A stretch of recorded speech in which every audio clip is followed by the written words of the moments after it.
4강을 들어가겠습니다. 자, 오늘 배울 행정 이론은 신행정학하고 현상학이라는 이론입니다. 이 개념에 들어가기 전에 개념 간 관계를 짤막하게 살펴보고 들어가도록 할게요. 우리는 그 관리주의라는 이론을 배웠죠.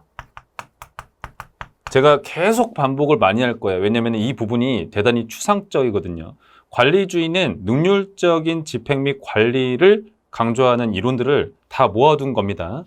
이러한 관리주의를 비판하면서 인간주의가 등장을 했었고요. 인간주의는 관리주의를 이렇게 생각을 했죠. 야, 공식적인 구조를 통해 가지고 무조건 생산성을 높일 수 있는 건 아니야. 인간에 대한 관심들, 즉 비공식적인 요인에 의해서도 생산성을 높일 수 있어. 이렇게 봤었죠. 그리고 이러한 관리주의를 비판했던 이론 중에 하나가 이 행태주의라는 이론이었습니다. 행태주의는 관리주의를 여러분 이렇게 생각을 했죠. 너희가 얘기한 건 원리가 아니라 격언에 불과하다. 왜? 엄밀한 실험 검증을 하지 않았잖아. 그래서 관리주의를 원리주의라고도 한다고 제가 가르쳐 드렸습니다. 그리고 이러한 행태주의를 비판하면서 후기 행태주의가 등장을 했습니다. 후기 행태주의에 따르면 이렇게 얘기를 하죠. 야, 행태주의가 가치와 사실을 구분하고 사실의 영역, 즉 검증 가능한 분야에 대한 연구에 치중함으로써 과학성을 추구하는 건 좋은데 이 후기 행태주의가 1960년대에 나왔잖아요. 이때는 격동기라고 얘기를 합니다. 즉 사회의 문제가 대단히 많았던 시기죠. 네가 행태주의가 과학적인 지식을 많이 만들면 뭐해? 사회 문제를 해결을 못하는데 이렇게 얘기를 하면서 가치에 대한 연구가 필요하다. 그렇게 대단히 강력한 주장을 했던 겁니다. 누가? 데이비드 이스턴이 그렇게 한 거죠. 그리고 나서 이 후기 행태주의에 영향을 받아서 이제 신행정학이 행정학에 등장을 하게 돼요. 여러분 이 후기 행태주의는 정치학에서 나온 반면에 신행정학은 행정학에서 드와이트 왈도를 중심으로 미노부룩 회의에서 신진학자들과 함께 처음으로 나타난 이론이라고 보시면 되겠습니다. 제가 시험 문제 푸는 하나의 팁을 알려드리자고 하면은 후기 행태주의에 영향을 받아서 신행정학이 나왔잖아요. 이거 사회 문제 해결을 하자는 거예요. 영향을 받았다는 거는 사회 문제 해결하자. 지금 과학적인 지식을 탐구하는 게 중요하다기보다는 이 격동기를 빨리 잠재우자라는 걸 대단히 강조하는 거예요. 그래서 사회 문제 해결하자는 거예요. 문제 풀 때 이렇게 하시길 바랍니다. 후기 행태주의하고 이 신행정학이라는 것은 거의 같다라고 생각을 하세요. 문제 풀 때 그렇게 하면 참 편하네요. 팁입니다. 그리고 이 후기 행태주의나 신행정학은 인식론, 즉 현상을 연구하는 방법론으로서 행위 연구에 치중하는 현상학에 영향을 받아요. 그래서 둘 다 양자 모두 현상학에 영향을 받습니다. 가치 연구를 둘 다 강조하는데요. 현상학이 가치 연구를 하기에 적합하거든요. 그래서 현상학에 영향을 받아서 이런 관계가 생긴다라는 거 여러분들이 정리를 하시면 되는 거죠. 우리가 이제 섹션 5에서 신행정학과 현상학을 들어가게 되는데 지금 보면은 이 신행정학하고 현상학 이걸 들어간다라고 생각하시면 되는 거예요. 이러한 개념과 관계가 여러분 머릿속에 잡혀 있으면은 문제가 대단히 빨리 풀려요. 그러니까 꼭 기억해 두시길 바랍니다. 들어가겠습니다. 신행정학이라는 것은 아까 얘기했던 것처럼 드와이트 왈도 1960년대에 후기 행태주의가 나와서 그 격동기의 후기 행태주의가 나왔었는데 후기 행태주의의 영향을 받아서 행정학에서 처음으로 창시된 이론이에요. 그래서 드와이트 왈도를 중심으로 60년대에 미노부룩 회의에서 처음으로 주창이 되었고요. 마찬가지로 후기 행태주의처럼 이 사회 혼란을 해결하지 못하는 이러한 무력함에 대한 반성으로 나타나게 된 거예요. 따라서 신행정학도 행태주의를 안 좋아할 수밖에 없는 거예요. 왜냐하면 사회 문제 해결을 잘 못하니까. 그렇죠? 신행정학의 기본 입장이라는 것은 행태주의의 문제 해결 능력을 그래서 지적하는 겁니다. 이에 따라서 후기 행태주의에 영향을 받았다고 나오는 거잖아요. 그렇죠? 제가 아까 판서한 부분이 되는 겁니다. 현실 적합성을 주장한다. 여러분, 시험 문제에서 현실 적합성이라는 표현은 사회 문제 해결 능력이라고 보시면 돼요. 다 똑같은 얘기를 다른 표현으로 할 뿐인 겁니다. 그래서 실천적이다, 적실성이다 이런 표현은 다 사회 문제 해결을 강조하는 거예요. 다른 표현으로는 기술성이라고도 할 수 있겠죠. 그래서 이러한 실천적인 성격과 적실성이라는 거를 후기 행태주의에서 데이비드 이스턴이 얘기를 했었지. 기억해야 되는 겁니다. 정치학자예요. 네. 그래서 사람들의 행동을 깊이 있게 이해하려고 노력하자. 이거는 행위 연구를 할 필요가 있다는 뜻인데요. 행태주의는 행태를 연구한 반면에 현상학은 행위를 연구하게 되고요. 신행정학과 후기행태주의는 그러한 현상학, 행위를 연구한 현상학을 받아들이게 됩니다. 왜? 사람들 행동의 의미, 행동 안에 담긴 의미를 이해해야지 사회 문제 해결을 잘할 수 있을 거라고 생각을 했거든요. 자, 그 다음에 고객인 국민의 요구를 중시하는 행정을 강조하고 시민 참여 확대를 주장한다. 이건 제가 조금 적어드릴 건데, 이 신행정학이라는 거는 아까 얘기한 것처럼 기본적인 골자는 후기행태주의하고 내용이 다 똑같아요. 그런데 신행정학만의 나름의 키워드도 있긴 합니다. 이거를 한 3가지 정도로 익혀두시면 되는 건데, 고객주의라는 게 있어요. 고객중심. 고객주의가 아니라 고객중심입니다. 고객중심이라는 거는 여기서의 고객은 국민이에요. 국민의 관점에서 그들의 행동을 이해하려고 노력해보자는 뜻이 되겠고요. 국민의 참여를 되게 중시합니다. 왜 그러냐면은 국민을 이해할 수 있으려면은 국민하고 대화를 해야 되잖아요. 대화를 하려면 참여가 중요하게 되는 거죠. 그 다음에 3번째, 사회적인 형평성 이런 것들을 프레데릭슨이라는 학자가 주장을 하게 됩니다. 사회적 형평성. 형평성이 중요하다는 뜻이에요. 이게 왜 그러냐면은 당시에 제가 후기행태주의는 이러한 격동기 시절에 등장한 이론이라고 했잖아요.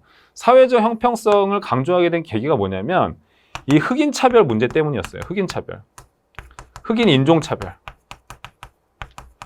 미국에는 그러한 뿌리 깊은 인종차별, 흑인에 대한 인종차별이 있었습니다.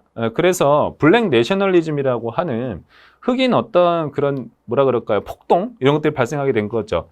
이에 따라서 인종차별하지 말자. 형평성 추구하자. 이런 얘기가 당시에 나오게 되었던 거죠. 이런 것들이 3가지. 이게 신행정학만의 키워드라고 보시면 되겠습니다.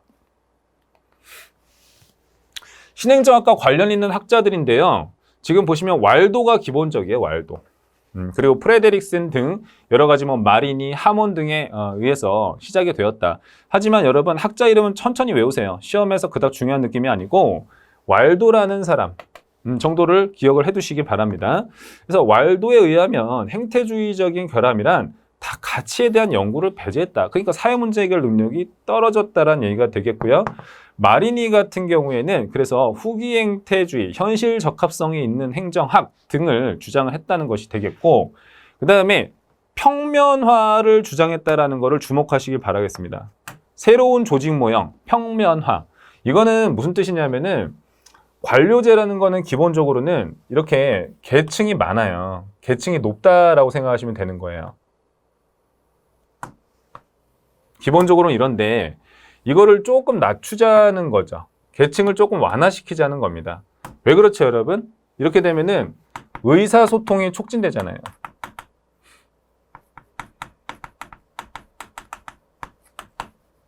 왜 여러분 대기업에 들어갔다고 생각을 해보세요. 그럼 여러분들이 회장님하고 얘기할 수 있는 날이 며칠이나 되겠어요. 며칠 안 되잖아요. 그렇죠? 왜 그래요? 계층이 되게 많아서 그래요. 그래서 이러한 평면화를 통해서 사람들 간의 소통을 촉진해야지만이 그들을 이해할 수 있다는 거죠. 사람들의 행동 이해를 강조하기 때문에 이러한 평면화를 주장한다는 거 기억을 해두시는 거예요. 자, 그 다음에 프레데릭슨이라는 것은 사람은 가치 중립적 행정은 존재할 수 없다. 즉 사실에 대한 연구만 하는 건 말이 안 된다.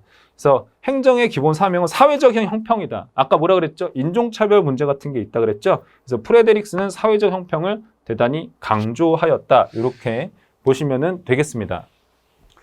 그래서 이 후기행태주의라든지 신행정학 등은 사회 문제 해결을 위해서 어떤 것들을 강조하는 거냐면은 이런 얘기죠. 가치에 대한 연구를 강조해야 된다. 이런 입장을 취하는 거예요. 가치에 대한 연구라는 것은 곧 정부가 나름의 방향성을 제시할 수 있어야 된다는 거죠. 행태주의는 가치에 대한 연구하지 마라. 그거 주관적일 수밖에 없잖아. 정의로운 정부를 우리가 구현해야 된다라고 대통령이 얘기했다고 생각을 해보세요. 그러면 사이먼은 그런 거 싫어해요. 야, 그거 추상적인 얘기인데 뭐 이렇게 얘기를 하는 거죠. 연구할 필요가 없어. 근데 그럼에도 불구하고 후기 행태주의나 신행정학자들은 사회 문제 해결을 위해서는 정부가 나름의 방향성을 가지고 있어야 된다는 거예요. 나름의 국정 철학을 가지고 있어야 된다는 얘기가 되겠습니다. 하몬이라는 사람은 해석사회학이다, 현상학이다. 제가 현상학을 활용했다 그랬죠. 후기행태주의든 신행정학이든. 그래서 이 현상학이라는 거는 행위를 연구하거든요. 근데 행위는 의미가 담긴 행동인데 이러한 의미를 잘 해석해야 된다라는 표현을 해요. 현상학에서. 그래서 해석이라는 표현이 이렇게 나오는 겁니다. 그 다음에 상징적인 상호작용주의라고 표현을 하는 건데 인간은 말이나 행동의 의미, 즉 상징을 담아서 서로 소통하는 존재라고 생각을 하는 거예요. 그래서 그들을 이해할 수 있으려면은 그들이 담은 그러한 의미나 상징을 잘 파악해야 된다는 거죠. 여러분 그렇잖아요. 우리 그 아주 뭐 가슴 아픈 얘기인데 그 세월호 사건이 있었죠. 우리 이런 노란 리본을 보면은 세월호 사건이라고 기억을 하잖아요. 이거는 우리한테 하나의 의미가 담긴 거예요. 하나의 상징이 된 거죠. 그렇죠. 인간이라는 거는 말이나 행동에 이러한 상징을 담아서 소통을 한다는 거예요. 그러니까 인간이 담은 이러한 상징물을 잘 해석하는 게 중요하다는 겁니다. 그래야지 사람들을 이해할 수 있다는 거예요. 그래야지 정부가 어떤 방향으로 나아갈지 알 수 있다는 겁니다. 무슨 뜻인지 알겠죠? 자, 그 다음에 왈도에 따르면은 당연히 권위도 중요하지만 국민의 견해를 잘 경청하는 민주성이 중요하다는 겁니다. 왜냐하면 그래야지 그들과 소통할 수 있으니까요. 하몬 같은 경우에는 적극적인 반응이다. 사람들의 요구에 귀 기울여라 이런 얘기를 하는 것이고 가치지향적 행정을 주장한다는 거죠. 사람들과 소통하고 그들의 문제를 해결해 줄 수 있는 그런 방향성에 대한 부분을 정부가 주지하여야 한다. 이렇게 주장을 한 겁니다. 자, 그 다음에 현상학에 대해서 배워볼게요. 이 현상학을 들어가기 전에 개념 간 관계를 잘 보셔야 되는데요. 아까 제가 보여드렸던 것처럼 현상학이라는 것은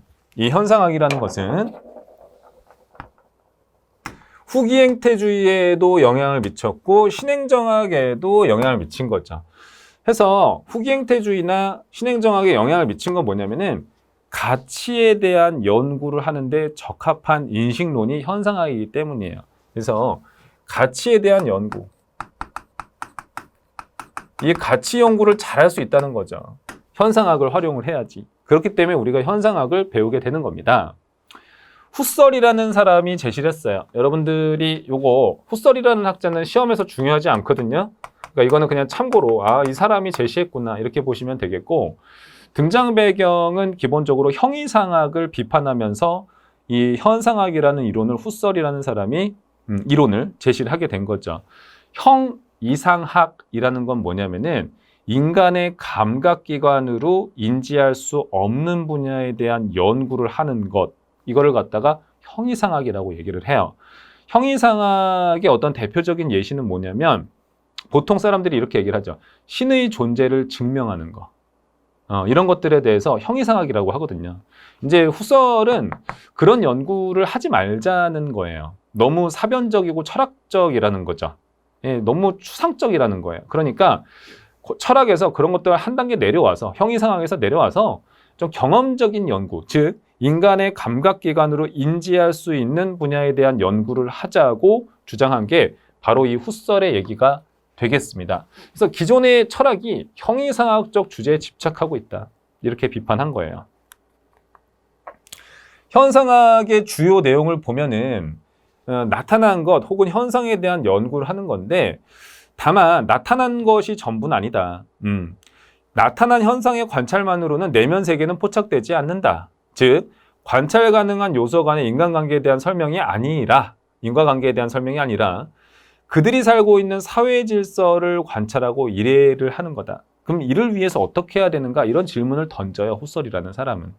그래서 제가 아까 그 세월호의 상징물 노란 리본을 얘기를 하면서 이런 얘기를 하는 거죠. 그런 비슷한 얘기죠. 인간 행동의 의미를 파악하려고 해야 된다. 인간 행동의 의미를 파악해야 된다.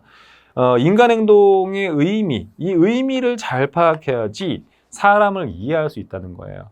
단지 나타난 현상만이 전부가 아니라는 거죠. 여러분, 이렇게 있는 예를 들어서 세월호라는 그 리본 자체가 그냥 이 리본만 있으면 우리가 뭔지 잘 모르잖아요. 근데 이 리본이라는 게 어떤 의미를 가졌는지 우리 전 국민은 다 알죠.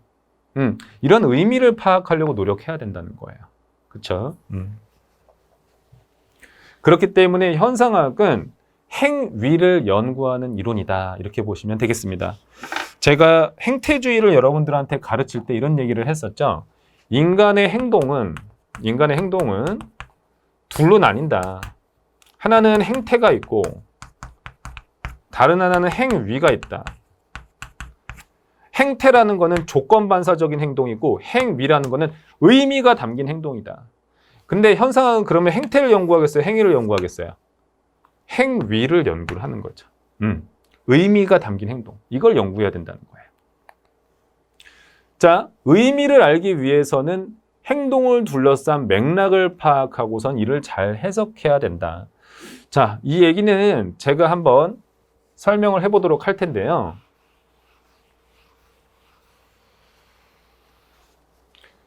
자, 보시면 인간의 행위를 연구하는 거예요.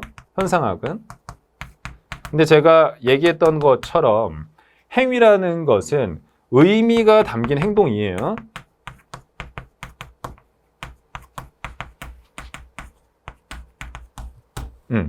그럼 이 의미를 해석하는 게 중요하대잖아, 지금. 하는 말이. 이거를 잘 해석해야 된다. 근데 지금 봤더니 이거를 잘 해석하려고 하면은 맥락을 고려해야 된다는 거예요. 인간의 행동을 둘러싼 맥락을 고려해라. 이 맥락이라는 것은 일종의 문화 같은 거를 생각해도 상관은 없어요.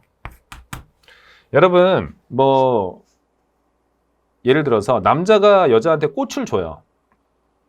그러면 그 꽃을 주는 겉으로 나타난 행동이 중요한 게 아니라 꽃을 주는 행동 안에 들어있는 내재된 의미가 중요한 거잖아요. 근데 그 의미를 파악을 하고자 할 때 A 국가에서 남자가 여자한테 꽃을 주는 행위하고 B 국가에서 남자가 여자한테 꽃을 주는 행위랑은 의미가 다를 수 있다는 거예요. 따라서 그 행동을 둘러싼 맥락을 잘 파악해서 행동의 의미를 해석해라. 이런 뜻이 되겠습니다. 그래서 맥락을 고려해서 행동을 해석해라. 이렇게 되는 거죠. 그럼 이렇게 맥락을 고려해서 잘 하게 되면은 인간을 이해할 수 있다라고 얘기를 해요. 비로소 사람을 이해할 수 있다. 그러면은 이렇게 이해하게 되면은 방향성을 제시할 수 있다는 거예요. 우리가 정부가 어떤 방향으로 나아가야 될지 이해를 했기 때문에 방향성 제시가 가능하다는 거죠. 그렇게 되면은 사회 문제를 잘 해결할 수 있다는 거예요. 따라서 이러한 후기행태주의나 사회 문제 해결을 강조하는 후기행태주의나 신행정학은 모두 현상학을 활용하자라고 서로 얘기를 하는 거죠. 네. 예를 들면은 여러분 이 격동기 시절에 후기행태주의가 등장했던 이 격동기 시절에 흑인 폭동 운동이 있었잖아요. 흑인 폭동도 여러분 하나의 인간의 행동이에요. 그리고 그 행동 안에는 의미가 담겨 있는 거죠. 그럼 이거를 잘 해석해야지만이 정부가 어떤 방향성을 제시할 수 있다는 것이고 그 결과물로서 나온 게 프레데릭슨이 얘기했던 사회적 형평성 추구라는 방향성이 나오게 된 겁니다. 됐죠? 자, 그리고 조직의 탈물화를 강조한다 이런 표현을 씁니다. 그 탈물화라는 의미는 뭐냐면은 인간이 생각이 없는 물건이 되어간다라는 기계적인 부품이 되어간다라는 의미가 탈물화의 반대말인 물화의 의미가 되겠습니다. 그러면 탈물화는 뭐냐면은 이제 생각이 없는 물건처럼 되어가는 게 아니라 사람의 의식, 생각을 담아서 행동할 수 있는 주체가 되어야 한다는 거예요. 조직도 그렇게 설계되어야 한다라는 거를 현상학은 굉장히 강조를 합니다. 왜 그렇죠? 인간은 말과 행동에 의식적으로 의미를 담는 존재잖아요. 그러니까 그 의미를 담아서 소통할 수 있는 조직을 되게 선호하는 거예요. 하지만 관료제라는 조직은 딱딱한 공식적인 규칙에 의거해서 조직을 움직이잖아. 그러다 보니까 인간의 어떤 의미를 담을 그런 여지가 별로 없다는 거지. 그러니까 조직의 탈무라를 강조한다는 의미는 곧 관료제를 싫어한다는 의미예요. 그렇게 이해하시면 되는 겁니다. 그래서 무라는 행동에 의미를 부여하지 못하는 물체처럼 되는 것을 의미하는 건데 그걸 싫어한다는 겁니다. 그리고 이 물화를 촉진하는 관료제라는 조직 구조도 안 좋아하는 거죠. 현상학이.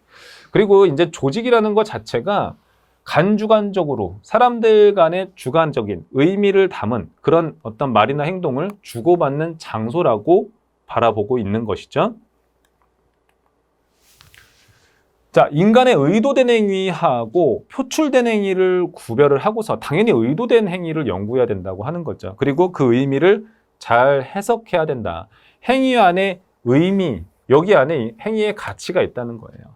그리고 조직 구조는 관료제를 싫어한다라고 생각을 하세요. 관료제를 싫어한다.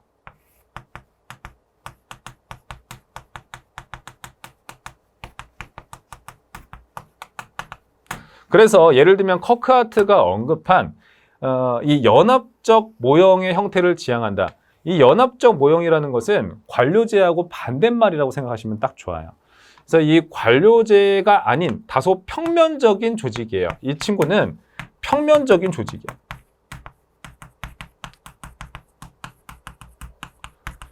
네, 그랬기 때문에 아까 신행정학에서도 조직의 평면화를 주장한다 이런 말들이 나왔던 겁니다. 이런 연결관계가 있는 거예요. 그쵸? 조금 연습을 많이 하다 보면 여러분 전혀 어렵지 않아요. 자, 그 다음에 10번에서는 어떤 내가 연구자가 현상을 연구할 때 괄호 안에 묶어두기 현상학적 판단 정지라는 표현을 쓰는데 이건 뭐냐면은 내가 어떤 행동이나 말에 담긴 의미를 해석할 때는 나의 편견을 담아서는 안 된다는 뜻이에요. 그냥 중립적으로 정말 사실에 입각해서 최대한 객관적으로 그 의미를 해석할 수 있도록 노력을 해야 된다는 거죠. 현상학에 대한 비판은 그럼에도 불구하고 다소 주관적이고 사변적이라는 비판이 있습니다. 이거는 왜 그러냐면은 행위라는 건 의미가 담긴 행동이잖아요. 근데 그 의미를 해석을 잘해야 되는 거잖아요. 근데 문제는 해석을 잘 못할 공산이 크다는 겁니다. 우리가 친구들끼리 혹은 연인들끼리 싸울 때 이런 얘기 많이 하잖아. 너 방금 그거 무슨 의미냐? 이런 얘기 하잖아요. 이 의미 안에 어떤 행동 안에 담긴 이 의미에 대해서 서로 간에 오해가 있을 수 있는 여지가 있는 거죠. 따라서 어떤 의미를 해석을 잘 한다는 거, 맥락을 고려해서 해석을 잘 한다는 건 참으로 어려운 일이라고 생각하시면 되는 거예요. 따라서 이러한 사변적이라고 비판을 받을 수도 있다. 이번 얘기는 뭐냐면 인간 행위는 모두가 다 그 행위는 아니라는 거죠. 그러니까 행태도 있는 거잖아요. 그렇죠? 수동적인 경우도 많다라는 겁니다. 자, 지금까지가 우리가 이제 공부를 했던 게 현상학과 신행정학에 대한 얘기가 되겠고요. 우리가 이제부터 들어갈 게 바로 공공선택론이라는 이론이 되겠어요. 공공선택론 같은 경우에는 제가 또 개념과 관계를 설명을 해드릴 건데요. 정의를 간단하게 하자면 이 공공의 영역, 퍼블릭 섹터라고 얘기를 하죠. 프라이빗 섹터는 이제 민간의 영역이고 퍼블릭 섹터 하면 공공의 영역이라고 하는데 이 공공의 영역에서 발생하는 의사결정, 즉 이 선택에 대해서 경제학적으로 접근해서 연구하는 이론을 갖다가 공공선택론이라고 합니다. 그럼 퍼블릭 섹터는 뭐냐면은 예를 들면은 시민사회, 아니면은 의회, 아니면은 행정부, 즉 마켓, 시장을 제외한 영역을 퍼블릭 섹터라고 얘기를 하고요. 여기에서 발생하는 모든 의사결정을 경제학적으로 접근해서 연구하는 이론, 이거를 공공선택론이라고 해요. 개념과 관계를 좀 묶어두도록 하겠습니다. 제가 묶어주겠습니다. 지금 보면은 이 관리주의는 항상 욕을 많이 먹어요. 왜 그러냐면은 맨 처음 나온 이론이 되거든. 이 관리주의를 비판합니다. 누가? 공공선택론이. 네, 비판하는 거예요. 이 비판의 요지를 여러분 반드시 외우셔야 됩니다. 집권화예요. 집권화라는 건 뭐냐면 집권적인 의사결정 구조를 의미합니다. 집권적인 의사결정 구조. 집권적인 의사결정 구조를 관리주의가 옹호하고 있기 때문에 싫어한다는 뜻입니다. 왜 그러냐면 관리주의 자체가 관료제, 조직구조로서 관료제를 채택을 하거든. 관료제에 기초합니다. 관료제라는 게 뭐예요, 여러분? 삼각형이 있으면 이 맨 위에 있는 계층에 있는 이 사람한테 그 모든 의사결정권이 다 몰려있는 거죠. 이게 나는 싫다 이렇게 공공선택론에서 얘기를 하는 거예요. 그럼 왜 그러냐라고 하면은 인간은 이기적이래요. 공공선택론에서 중요한 점이 모든 인간은 이기적이래요. 국회의원도 이기적이다. 공무원도 이기적이다. 시민단체 내에 있는 국민도 이기적이다. 다 이렇게 얘기를 합니다. 모든 인간은 똑같대요. 다 이기적이고 자기 이익을 추구한대요. 그러니까 어떤 한 사람한테 많은 의사결정을 주는 집권적인 의사결정 구조를 취하게 되면은 사익 추구하게 된다. 이렇게 얘기를 하는 거예요. 이렇게 경고하는 겁니다. 따라서 공공선택론은 아주 강한 중요한 특징 중에 하나가 분권화를 강조합니다. 분권화. 이 분권화를 매우 강조해요. 의사결정권을 나눠서 줘야 된다는 거예요. 네, 그 다음에 아까 얘기한 것처럼 이기적인 인간을 상정합니다. 모든 인간은 이기적이래요. 공무원도 그래, 의원도 그래, 시민사회 내에 있는 이익집단도 그래, 다 똑같아. 그러니까 의사결정권을 누구한테 다 몰아서 주지 마라. 아주 강력하게 그렇게 어필을 하고요. 그 다음에 이 공공선택론은 경제학자가 창시했습니다. 뷰캐넌과 털럭이라든지 아니면 니스카넨 등과 같은 경제학자가 창시하고 오스트롬이라는 학자가 이를 받아들여서 공공선택론을 받아들여서 행정학에 도입을 했어요. 언제? 1970년대에 도입을 했습니다. 그러니까 정부 실패 시점에 따라서 정부 사이즈가 커지는 것을 원치 않았기 때문에 시장 기제를 좀 활용하자라는 관점을 가지고 있습니다. 그건 이따가 제가 설명하도록 할게요. 그 다음에 경제학을 적극적으로 활용을 해요. 경제학자가 창시했기 때문에 경제학을 활용합니다. 여러분 시험에서 경제학을 활용하잖아. 그러면 이거는 틀처럼 생각을 하셔도 돼요. 뭐냐면은 능률성을 대단히 강조하는 거예요.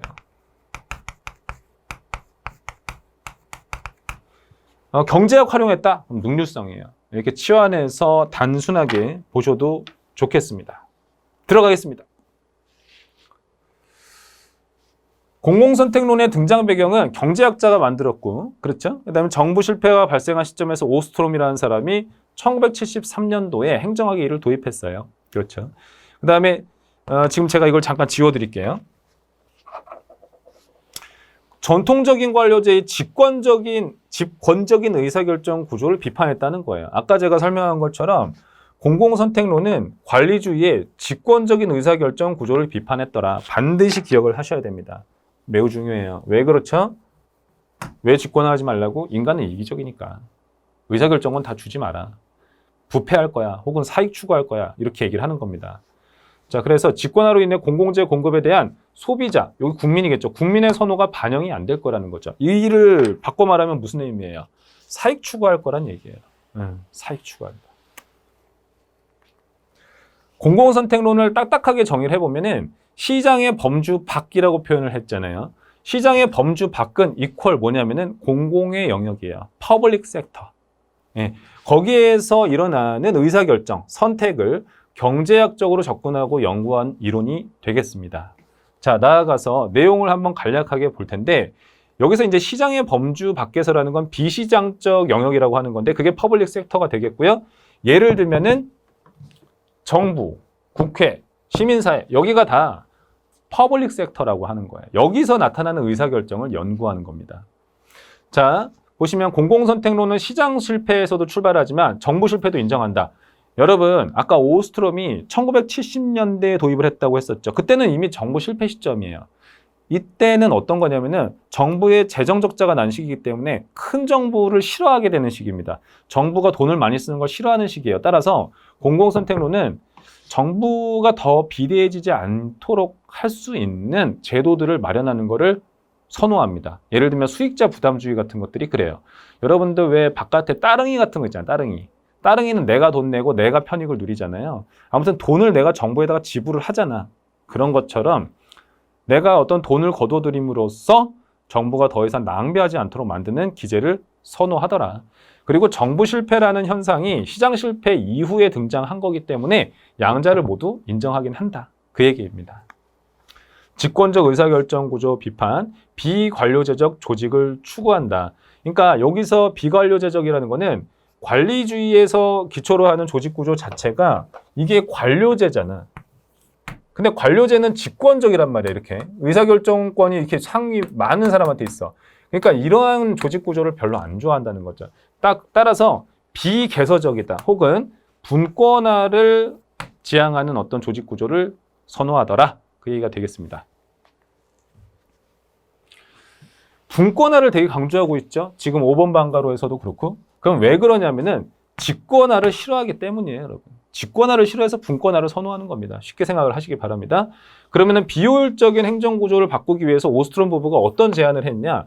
이거 대리정부제도나 연합적 기업조직, 나아가서 다조직적 조정이라는 게 다 분권화라고 생각을 하셔야 돼요. 이거 분권화입니다. 어떤 하나의 조직이 독점적으로 공공서비스를 공급하지 말라는 뜻이에요. 경쟁이 있도록 만들라는 뜻이 되겠습니다. 분권을 한다라는 건 의사결정권을 좀 준다는 거야. 대신에 대가가 있는 거지. 그들끼리 경쟁하게 만들고 나름 그 결과에 대해서 책임지게 만드는 거예요. 그런 제도가 대리정부제도, 연합적 기업조직, 다조직적 조정 이렇게 표현하는 거죠. 오버랩되게 만든다는 얘기가 되겠습니다. 자, 보시죠. 분권화하고 경쟁해라. 그래서 소비자의 선호를 서비스에다가 반영하라는 거죠.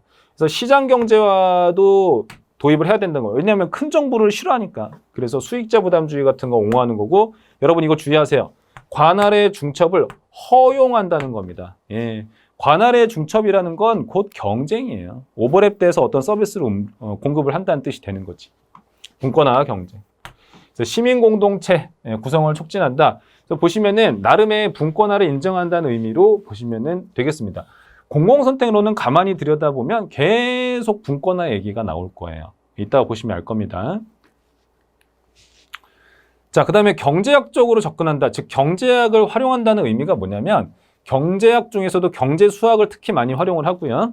그 다음에 경제학을 활용함으로 여러분 효율성 혹은 같은 의미인데 여기서는 능률성을 중시하더라. 경제학적 인간관, 이거 의미는 중요한데 경제학적 인간관이 뭐냐면 이기적인 인간이에요. 자기 이익을 추구하고 이익을 극대화하고 내가 어떤 우선순위를 선별할 수 있는 합리적인 사람이라는 거죠. 그게 경제학적 인간관입니다.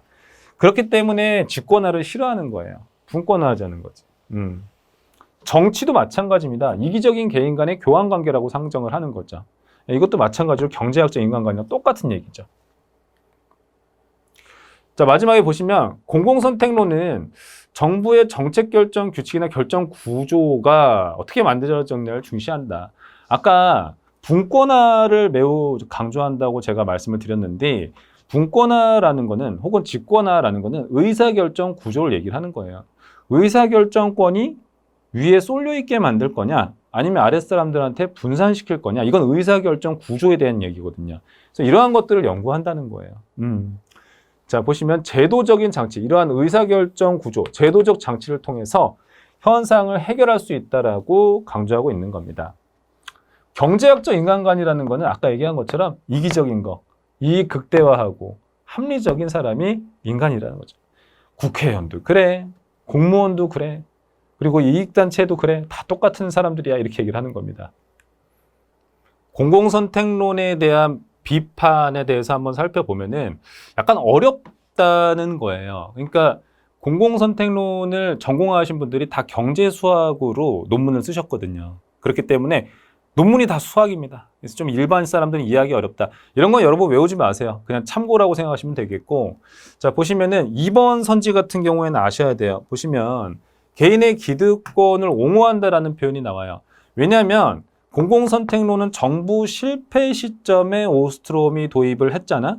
그럼 그때는 정부 사이즈가 커지는 걸 원치 않았기 때문에 가급적이면 국민이 돈을 내서 서비스 이용하게끔 만들었습니다. 따라서 야, 돈 있는 사람만 서비스 이용하게끔 만드는 거는 그냥 있는 사람 위주의 정책 아니야? 이러면서 기득권자를 위한 거다. 이러한 얘기를 비판으로 제시한 점이 있다는 거 하나 주의하시고요. 3번 선지 같은 경우 대단히 잘 나와요. 여기서 제가 보면은 2번, 3번은 대단히 잘 나옵니다. 인간에 대해서 너무 심플하게 가정했다는 거죠. 인간은 이기적이야. 이 극대화에 뭐 그것까지는 좋은데 그냥 모든 인간은 다 그렇다라는 겁니다. 이거 약간 좀 너무 단순한 거 아니냐 이런 얘기가 있는 거죠. 형평성의 문제는 뭐냐면 아까 얘기한 것처럼 2번 선지랑 같은 내용이에요. 있는 자를 위한 어떤 그러한 얘기 아니냐는 거죠. 서비스도 돈 있는 사람만 이용하게끔 만드는 거다. 그 얘기죠. 그 다음에 분권화를 지나치게 촉진하다 보면은 통합이 너무 어려워진다는 거예요. 의사결정권을 쪼개고 나누어 주는 건 좋은데 이게 너무 쪼개지다 보면 관리가 좀 어려워질 수 있다.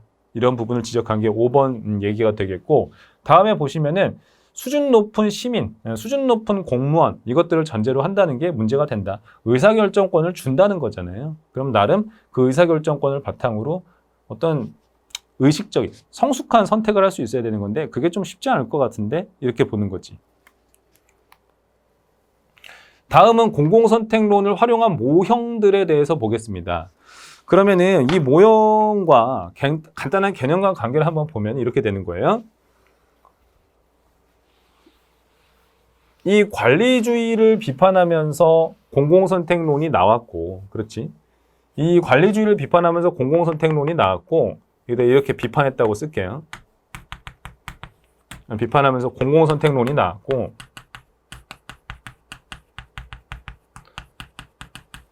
이 공공선택론을 받아들여서, 영향을 받아서 나온 모델들이 되게 많습니다. 굉장히 많아요. 여러 가지가 있습니다. 다수가 있어요. 그 다수의 모형들에 대해서 지금 배우는 시간이 되겠습니다. 그 중에 하나가 지대추구론이에요. 털럭이라고 하는 사람이 만든 건데요. 지대추구론은 간단하게만 심플하게 이해만 하시면 돼요. 시험에서도 깊게 묻는 얘기가 아닙니다. 지대라는 거는 렌트라는 거예요. 렌트. 그러니까 지대는 뭐냐면 정부의 정책으로 인해서 발생하는 특혜, 이익을 지대라고 얘기를 해요. 그러면은 사람들 입장에서는 그러한 특혜를 갖고 싶어 하겠죠. 왜냐하면 이기적인 인간이니까. 그렇지? 그러니까 이러한 이익을 내가 얻기 위해서 노력한다고 얘기를 해요. 그걸 갖다가 렌트 시킹 한다라고 표현을 합니다. 이걸 갖다가 지대 추구한다라고 표현을 하는 거고요. 이러한 지대 추구 현상이 만연해지게 되면은 정부한테 시민이 로비를 가할 수 있다는 거예요. 그러면은 그 로비에 넘어가게 되면은 정부가 효율적 자원 배분을 하는데 실패할 수도 있다라는 얘기를 한 것이 이 지대추구론 얘기가 되겠습니다.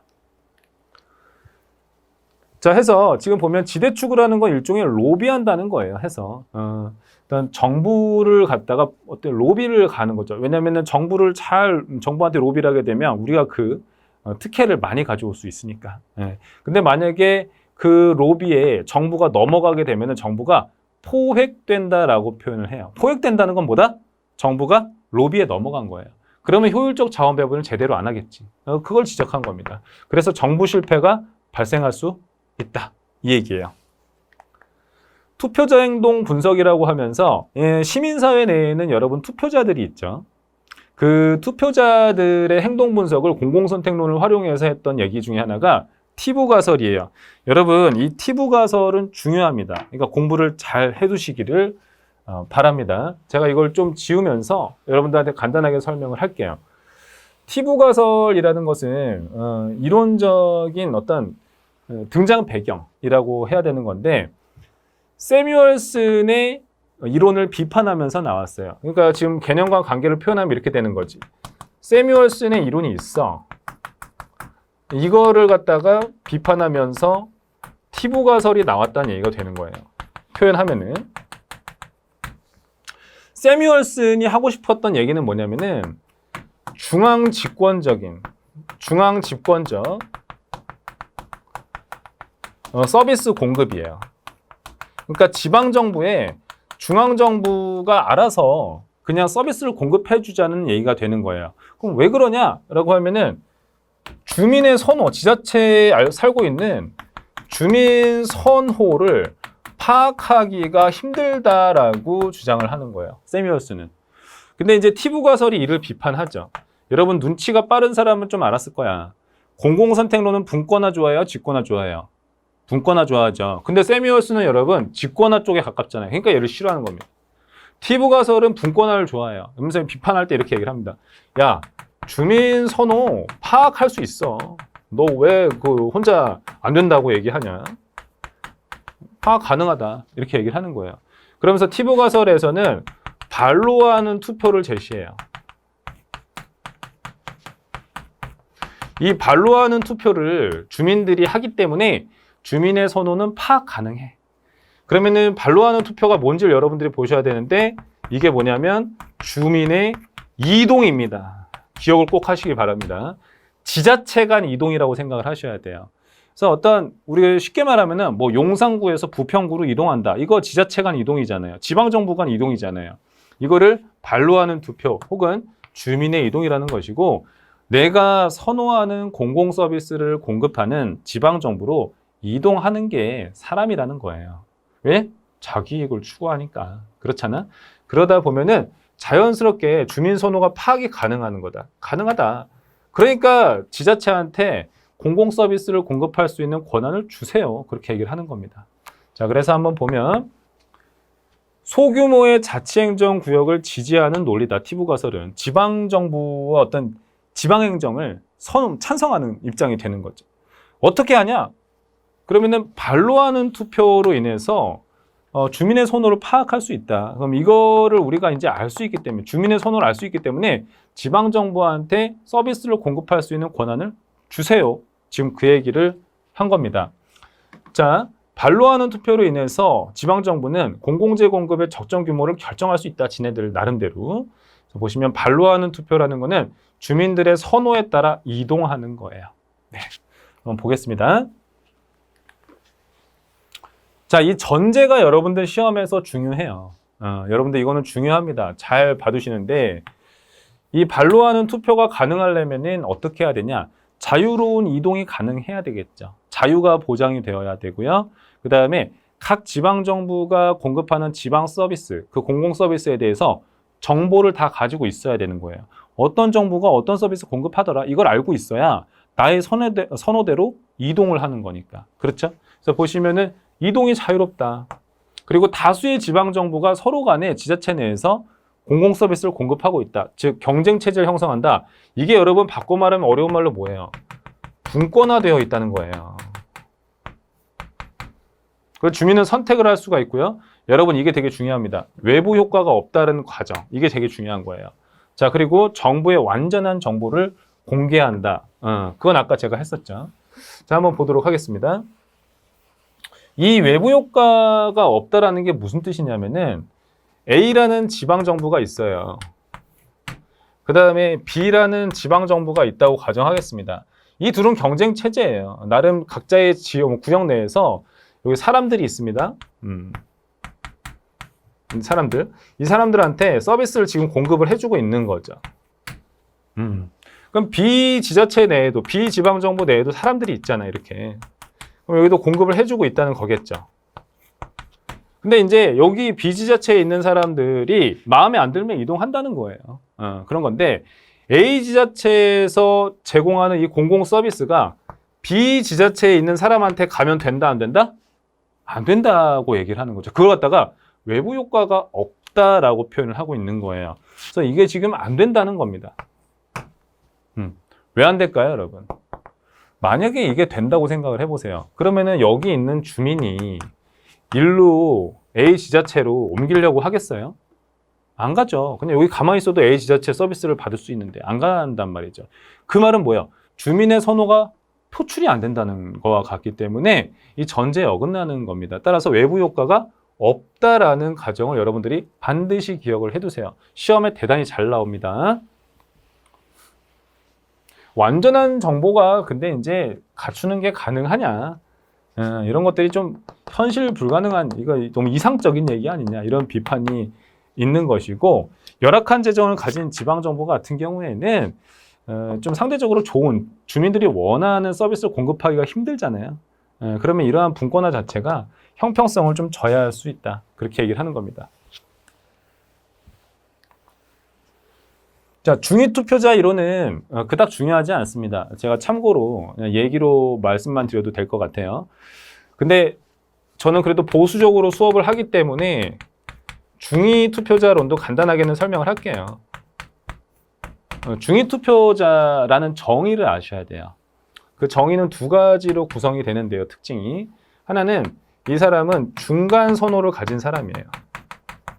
그러니까 뭐 예를 들어서 이 중위투표자론은 양당제 하에서 성립되는 이론이거든요. 그러니까 양당제 하면 예를 들어서 뭐 진보가 있다, 뭐 아니면 보수가 있다, 보수당이 있다, 이렇게 되는 거죠. 두 개의 당밖에 없다라고 생각을 하는 거예요. 그럼 중간 선호라는 건 중위투표자는 진보도 아니고 보수도 아니고 이쯤에 있는 사람인 거죠. 이게 중위투표자거든요. 근데 이제 이번에서 두 번째 특징이 가장 많은 수를 차지해요. 다수를 차지합니다. 누구 중에서? 투표자 중에서. 투표자 중에서 가장 다수를 차지해요. 투표자 중에 다수를 차지한다. 그러면은 이 진보 성향을 가진 정당이라든지 보수 성향을 가진 정당은 중위 투표자의 눈치를 보고선 정책 위반을 한다는 뜻이에요. 그러면은 진보 성향을 가진 투표자나 보수 성향을 가진 투표자의 견해는 무시된다는 거죠. 그러면 이거는 제대로 된 사회가 아니야. 이렇게 비판하는 게 중위 투표자 이론의 요지라고 보시면 되겠어요. 결국에는 이 중위 투표자가 이끌어가기 때문에 이 양쪽에 있는 투표자들은 선호가 반영이 안 되더라. 그것도 정부 실패 아니냐? 이렇게 비판하는 이론이 바로 중위 투표자론이 되겠습니다. 그래서 보면은 양당제 하에서 성립하는 이론이라는 거 여러분들이 한번 보시면 되겠습니다. 자, 에로우의 불가능성 정리도 보수적으로 수업을 하도록 하겠습니다. 그러니까 에로우 같은 경우에는 예를 들면 이런 얘기예요. 투표제도가 여러 개가 있죠. 참 전 세계적으로. 우리나라도 투표를 하고요. 근데 민주적이면서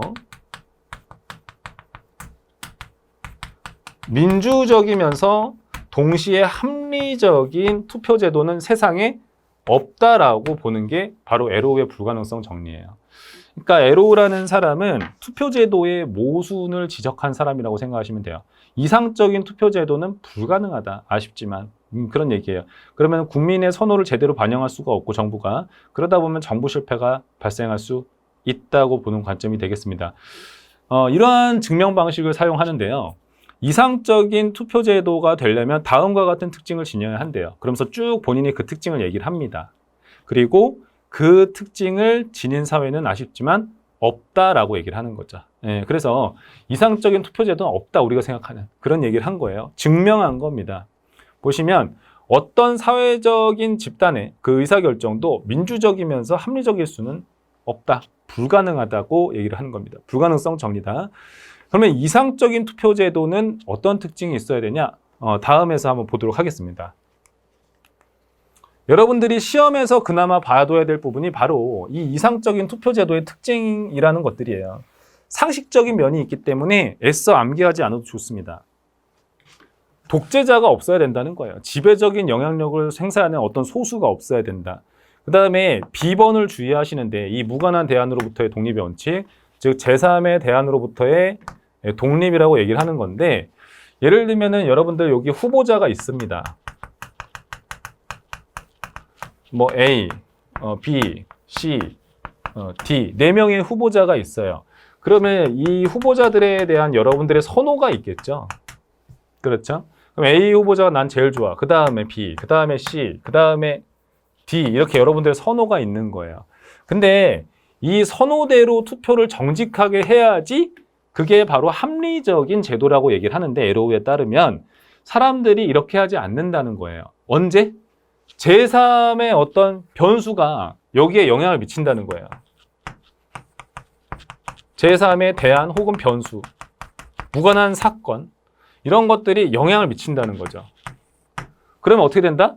이 선호 체계가 변화한다는 거예요. 이게 변화한다는 거예요. 그래서 예를 들면은 현실에서도 이런 것들을 정치인들이 많이 쓰거든요. 당 통합을 한다든지 아니면 기권을 한다든지 이러한 사건으로 말미암아 가지고 후보자들에 대한 선호가 바뀌는 경우도 있다는 거예요. 그러면은 합리적인 어떤 민주적인 투표제도가 아니라는 거예요. 자, 기억을 해두시고, 선호를 가져야 되고, 합리성의 원칙, 선호가 있어야 되고, 그 선호대로 정직하게 투표를 해야 된다. 이를 어려운 말로 담봉선호라고 얘기를 하고요. 이 담봉선호의 반대말이 뭐냐면은 다봉선호라고 얘기를 해요. 다봉선호. 자, 기회주의적인 투표, 같은 말입니다.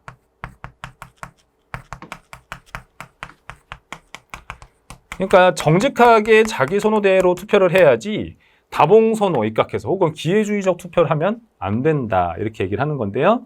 지금 보면은 담봉선호를 하지 않는 경우도 되게 많다는 거예요. 여러분 그렇잖아요. 내가 이렇게 A, B, C, D 후보자에 대해서 선호 순위가 이래요. 근데 내가 A 후보자를 되게 좋아해. 혹은 뭐 B 후보자를 그 다음으로 좋아해. 그러면 이 순서대로 여러분들이 해야 되는데 A 후보자를 제일 좋아하긴 하지만 당선이 안 될 것 같아. 그럼 A 후보자한테 투표를 안 하는 거예요. 그러면 안 된다는 겁니다. 자기 선호대로 투표를 해야 된다는 거죠. 예. 이런 현상들이 나타나면 안 된다는 거예요. 그 다음에 모든 사람이 A보다 B를 좋아하면 당연히 사회적인 선택도 B가 되어야 하며 투표하는 자유가 보장되어야 한다는 것이 그 내용이 되겠습니다. 그 다음에 정치인 행동 분석인데요. 이거는 제가 첫 시간에 좀 다뤄드렸던 부분이 되고 투표의 교환, 즉 로그 롤링이라고 얘기를 하고죠. 그 다음에 포크 배럴 팔리틱스, 돼지구유통 정치라고 하는 건데 편익을 다투는 현상이에요. 공통점이. 그리고 어떤 정책에서 나타난다? 배분 정책에서 나타난다는 걸 반드시 기억을 하셔야 되는데요. 예를 들어서 이 투표의 교환이라는 거는 재선을 위해서 지역구에다가 내가 뭔가 편익을 주는 어떤 법안을 통과시키고 싶을 때 지역구 의원하고 내가 표 거래를 하는 거죠. 이러한 현상을 얘기를 하는 거고, 돼지구유통 정치 같은 경우에는 뭔가 이 배럴이라는 게 이 통이잖아요. 이렇게 이 안에 뭔가 먹이가 가득 차 있는 거죠. 여기 의원이라든지 이익 집단들이 막 모여드는 현상, 이걸 갖다가 포크 배럴 팔리틱스다. 다 여러분 어떤 전제가 깔려 있어요? 이기적인 인간이라는 거예요. 그렇죠? 그래서 공공선택론을 활용한 모델들이다. 그렇게 보시면 되는 겁니다. 자, 그 다음에 이제 니스카넨의 예산 극대화 모형인데 여러분 중요합니다. 공부를 잘 해두시기 바랍니다.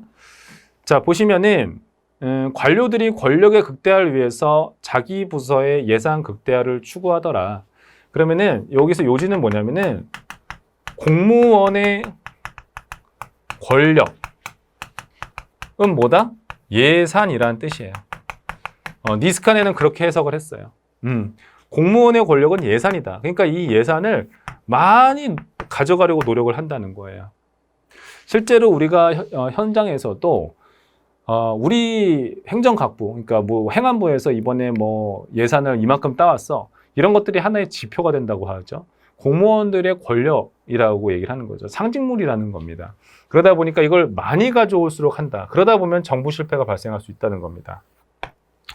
근데 이제 니스카넨이 흥미로운 얘기를 하는 게 뭐냐면 정치인의 사회후생 극대화, 국민의 만족도를 최고조로 하려는 그러한 의도가 결과적으로는 나타난대요. 나타난다, 결과적으로는. 그런데 보면은 관료는 그렇지 않다더라. 그러면서 관료와 정치인의 목적이 근본적으로 좀 다른 데 있을 수도 있습니다. 이 얘기를 해요. 이거는 이제 그림을 보면서 우리가 살펴봐야 되는 얘기니까 그림을 한번 보도록 하겠습니다. 네, 이거 니스카넨이 그린 그림이에요. 보시면은 Y축이 비용이나 편익을 나타내는 곡선이고, 이 X축이 생산량, 공공서비스의 생산량이라고 보시면 되겠고, 이게 이제 예산의 규모라고 생각해도 사실은 무관하죠. 예산의 규모. 네. 자, 지금 보시면 이렇게 오른쪽으로 갈수록 쭉 드러눕는 곡선이 있잖아요. 이거 같은 경우에 이제 비용 곡선이라고, 편익 곡선이라고 얘기를 합니다. 편익 곡선. 공공서비스의 생산량이 증대되면 증대될수록 그걸로 인해 느끼는 만족, 편익이라는 거는 점점 줄어든다.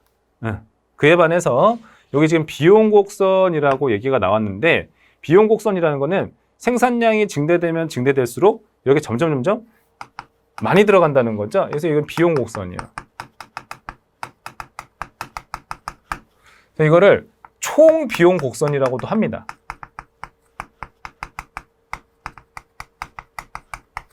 그러면 편익 곡선은 총 편익 곡선이라고도 해요. 중요한 얘기는 이제 니스카넨이 하고 싶은 얘기는 뭐냐면 공무원의 예산 결정이 어디서 이루어지냐 그 얘기예요. 그러면 니스카넨에 따르면 여기서 이루어진다고 얘기를 해요. 그럼 이 점이 뭐냐면은 잘 보세요. 총 비용 곡선과 총 편익 곡선이 교차하는 지점이라고 생각을 하셔야 돼요. 그렇잖아요. 교차하는 지점. 여기서 예산을 결정하더라. 즉 과다 생산 지점에서 예산 결정을 하더라. 그러면 왜 이걸 과다 생산 지점이라고 부르냐면은 순편익이 0인 지점이기 때문이다. 이렇게 얘기를 하는 거예요. 여러분 잘 한번 생각해 보면은 이 지점, 교차하는 지점의 값은 X축과 Y축의 값이 똑같잖아요. 그러니까 여러분 이거 빼면 어떻게 되는 거예요? 0이 되는 거잖아요. 그렇죠? 그렇기 때문에 여기서는 순편익이 0이에요. 0이에요. 그러면은 순편익이 0이라는 게 이게 무슨 의미인지를 아셔야 돼요. 여기서 순편익이 0이라는 거는 국민에게 돌아가는 편익, 그게 0인 지점이라고 생각을 하셔야 되는 겁니다. 그러니까 관료들은 예산을 많이, 예산 규모가 많아졌으니까 관료들은 좋죠. 자기 부서에 혹은 자기의 권력은 증대되는 거니까. 하지만 그로 인해서 국민에게 돌아가는 편익은 0이 되는 지점까지도 여러분 예산을 가져가려고 노력을 한다라는 얘기가 되겠습니다. 그래서 이걸 갖다가 공무원의 예산 결정 지점이에요. 이 지점이 공무원 예산 결정.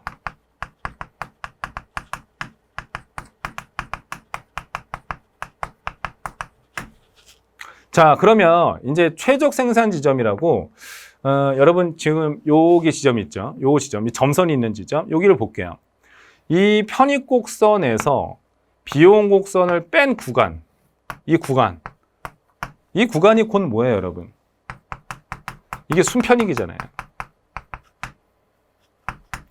국민에게 돌아가는 순편익이 가장 큰 지점이 되는 거죠. 바로 이 지점이. 그럼 여기에서는 최적 생산 지점이라고 하는 건데 여기서 의원들이 예산을 결정한다고 해요. 그래서 아까 공무원과 의원들의 목적 함수는 다르다. 그렇게 얘기를 하는 겁니다. 그러면은 BC가 B-C, 베너핏 빼기 코스트가 이제 가장 큰 지점, 즉 순편익의 가장 큰 지점이 되겠고요. 이거를 한계 편익과 한계 비용이 같은 지점이라고도 표현을 하니까 여러분들 한번 잘 보시는데요. 제가 설명을 해드리겠습니다. 한계 편익이라는 건 뭐냐면은 편익 곡선에 붙은 기울기를 의미합니다. 기울기. 그럼 예를 들어서 이렇게 되는 거죠. 이게 편익 곡선이니까 편익 곡선에 붙은 기울기는 이렇게 되게 많겠죠, 여러분. 이 기울기는 여러분 어떻게 돼요? 생산량이 하나 증대될 때마다 점점 이렇게 작아지는 거죠. 그렇죠? 그리고 한계 비용이라는 거는 비용 곡선에 붙은 기울기라고 생각을 하세요. 그럼 얘는 어떻게 돼요? 이렇게 점점 한 단위 생산량이 증대될 때마다 점점 이렇게 커지잖아요. 그렇죠? 이렇게 된다는 겁니다. 근데 아까 순편익의 가장 큰 지점에서는 한계 편익의 기울기 값과 한계 비용, 그 기울기 값이 어떻다는 거죠? 이 기울기가 똑같다는 겁니다. 이게 곧 국회의원들의 예산 결정 지점이라는 거예요. 예. 그래서 국회의원의 예산 결정 지점입니다.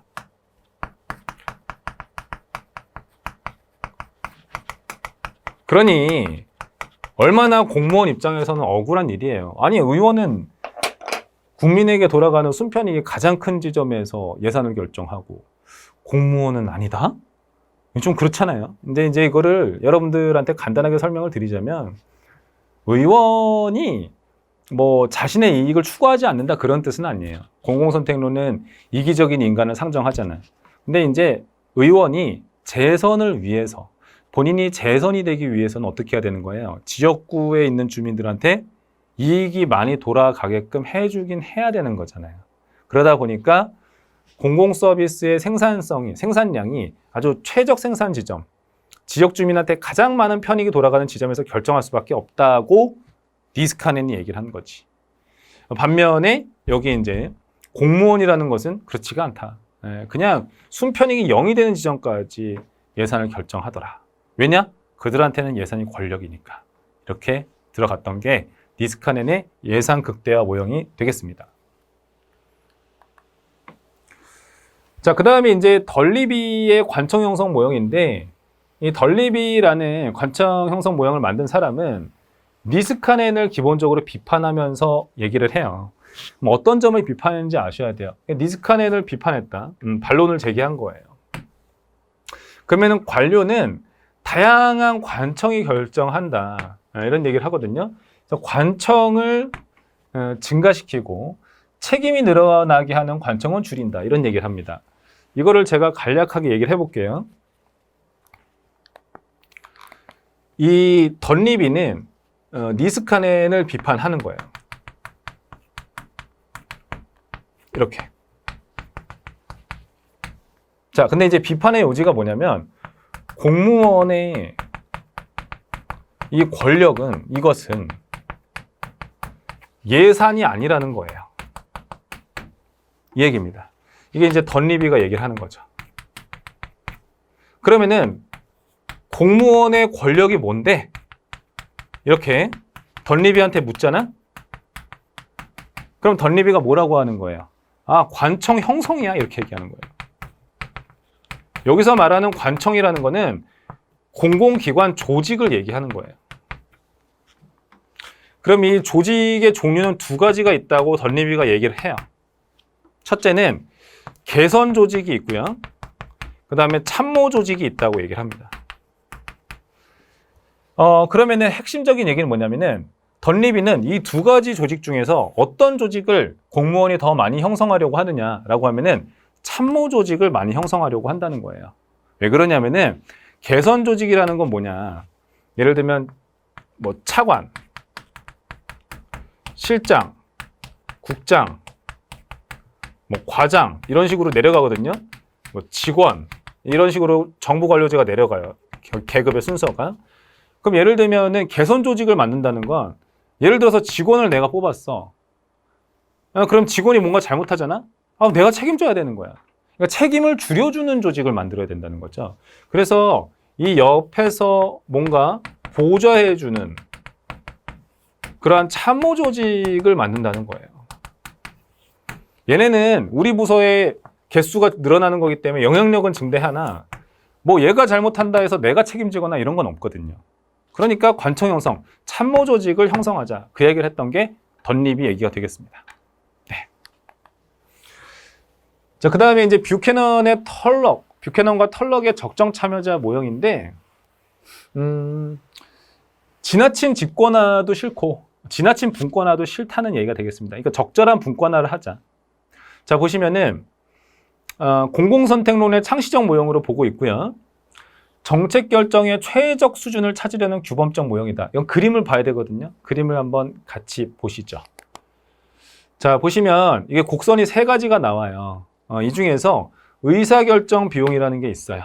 의사결정 비용이라는 거는 여러분 참여자의 수가 많아지면 많아질수록 X축으로 이쪽으로 갈수록 참여자의 수가 증대되는 거예요. 무슨 참여자 수일까요? 의사결정에 참여하는 사람의 수. 이게 많아지면 많아질수록 의사결정 비용은 커지는 거죠. 이렇게. 그렇죠? 그럼 여기서 의사결정 비용이라는 게 뭔지를 아셔야 돼요. 이게 뭐냐면은 의사결정에 걸리는 시간이에요. 의사결정 시간.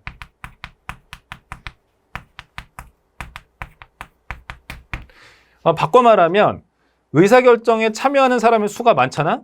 그러면 의사결정에 걸리는 소요되는 시간이 증가하게 된다. 지금 그 얘기하는 거죠. 상식적이죠, 여러분. 제가 여러분들한테 예를 들어서 여러분 오늘 수업 마치고 식사하러 가시죠. 제가 이렇게 얘기를 했어요. 메뉴는 제가 정하겠습니다. 이러면 여러분 의사결정 시간이 단축되죠. 근데 뭐 여러분 한 분 한 분한테 뭐 드시겠어요? 뭐 드시겠어요? 이러면 어떻게 돼요? 의사결정 시간이 오래 걸리잖아요. 그 얘기를 하는 겁니다. 인터널 코스트. 자, 그 다음에 external cost라고 얘기를 해요. 외부 비용이라고 얘기를 하는데 이거는 집행 시간이라고 생각하시면 좋습니다. 집행 시간.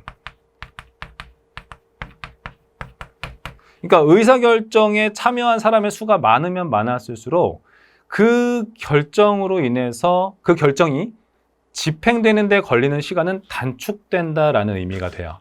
잘 한번 생각을 해봐야 되는 건데 이게 무슨 뜻이냐면 일단 의사결정에 어떤 많은 사람들이 참여를 했어요. 그리고 결정이 이루어졌어요. 그러면 많은 사람에 의해서 참여에 의해서 이루어진 결정이기 때문에 많은 사람들의 동의를 확보했다라고 생각을 하는 거예요. 따라서 그 결정으로 인해서 만들어진 정책이 만약에 집행된다 하더라도 사람들이 반대하거나 저항하지 않는다는 뜻이죠. 왜냐하면 동의를 많이 확보한 상태니까. 그래서 집행이 빨라진다는 얘기가 되는 거예요. 네, 이게 바로 외부 비용 곡선이라고 합니다. 그리고 나아가서 여기 이제 토탈 코스트 비용 곡선이 있는데 두 개의 곡선을 합친 게 총 비용 곡선이라고 얘기를 해요. 자, 여기서 이제 우리가 함의점을 찾아야 되거든요. 한번 볼게요. 이 총 비용 곡선에 따르게 되면은 의사결정에 참여하는 사람의 수가 굉장히 없어요. 이 빨간 지점이. 그럼 여기에 있을 때 어때요? 비용이 되게 많이 들죠. 또 나아가서 굉장히 많은 사람이 여기 참여했어요. 의사결정에. 그러면 어때요? 이것도? 비용이 많이 들어가는 거죠. 그러니까 뷰캐넌과 털럭은 지나친 분권화도 좋지 않고 직권화도 안 좋아. 그러니까 적절한 분권화를 해야 돼. 그래야지 비용이 적게 들어간다. 즉 적절한 참여자를 강조한 모형이 되는 거예요. 그럼 이거는 무슨 뜻이냐면 어느 정도의 분권화를 찬성한다는 의미가 되는 겁니다. 제가 아까 강조했었죠. 공공선택론은 직권화요, 분권화요? 분권화죠. 근데 만장일치 수준의 그런 분권화가 아니라 어느 정도의 분권화. 나아가서 이 소수에 의한 결정, 이건 대표적인 예가 뭐냐면 관료제야. 이 관료제는 여러분 직권적이잖아요. 그러니까 이 관료제, 여기에 의한 의사결정 구조, 그러니까 직권화를 싫어하는 거잖아요. 그러니까 이쪽으로 나아가자는 거죠. 어느 정도의 분권화만 하면 된다라고 얘기를 한 게 바로 적정한 참여자만 있으면 된다는 뜻이 되겠습니다. 이게 바로 뷰캐넌과 털럭의 적정 참여자 모형이에요. 지금까지 우리가 이제 여러 가지 이론들을 배웠죠, 여러분. 공공선택론, 그리고 공공선택론을 활용한 모형들, 나아가서 신행정학, 그리고 현상학, 공공선택론 등 여러 가지 다 배웠는데 뭐 하나 빠질 거 없이 중요한 게 많았어요. 그러니까 여러분들 제가 표시해드린 것들 있잖아요. 이거는 중요하다. 그리고 개념과 관계 등 그런 것들에 유념해서 복습을 한번 체계적으로 해보시기를 바랍니다. 그럼 다음 시간에 또 뵙겠습니다. 감사합니다.